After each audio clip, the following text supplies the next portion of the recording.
Assalamualaikum warahmatullahi wabarakatuh. Oke, perkenalkan saya Ajeng Maharani, di mana pada perjumpaan kali ini bersama dengan saya kita akan membahas bagaimana pengaruh intensitas cahaya terhadap tumbuhan. Oke, dimulai dari pengertian cahaya. Apa itu cahaya?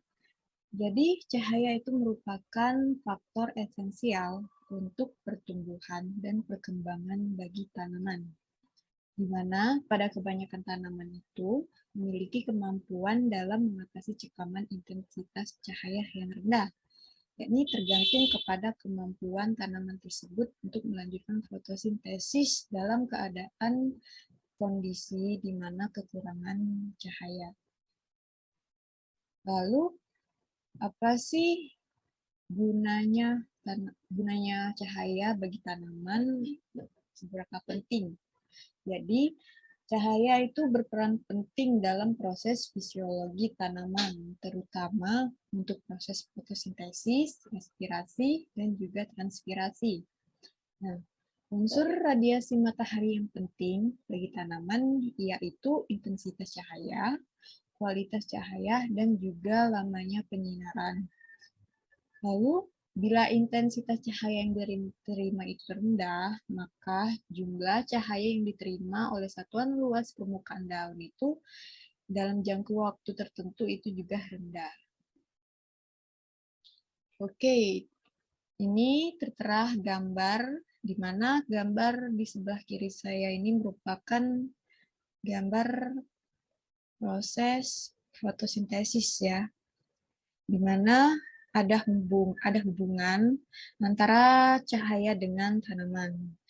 Di gambar ini terlihat bahwa tumbuhan ini menyerap karbon dioksida dengan bantuan cahaya matahari dan juga air, itu menghasilkan oksigen. Di mana kita ketahui bahwa oksigen itu sangat berperan penting bagi kita manusia, ya kan?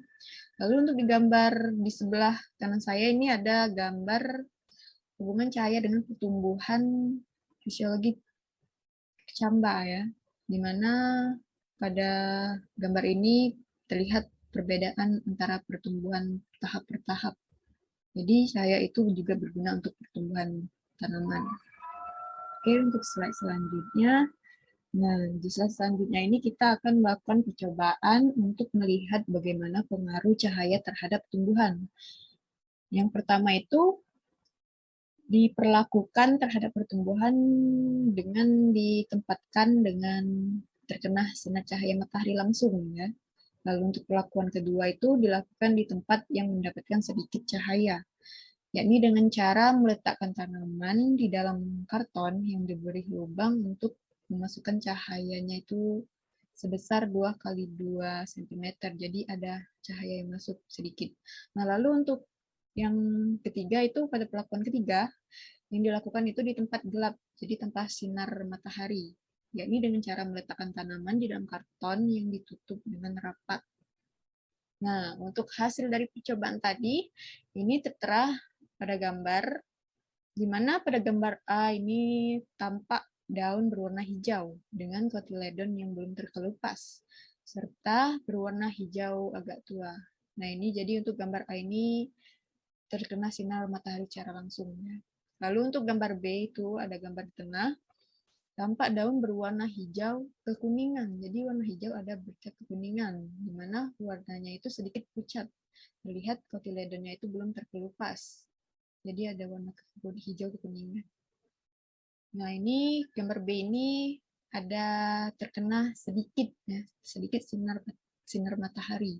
Lalu untuk gambar yang C, gambar yang terakhir, ini tampak daun berwarna kuning pucat dengan kotiledonnya itu belum terkelupas. Jadi warna kuningnya itu pucat ya. Nah, untuk gambar C ini tidak terkena sinar matahari sama sekali. Oke. Nah, di sini ada penjelasan bahwa seperti yang kita lihat tadi, warna daun yang berbeda itu pada setiap perlakuan tadi sebelumnya, ada terang, ada sedikit cahaya, dan gelap itu menghasilkan warna hijau, hijau kekuningan, dan kuning. Di mana hal ini menunjukkan adanya beberapa perbedaan terhadap penyerapan cahaya pada masing-masing tumbuhan.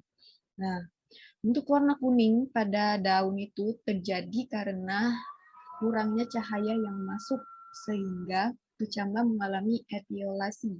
Apa sih itu etiolasi?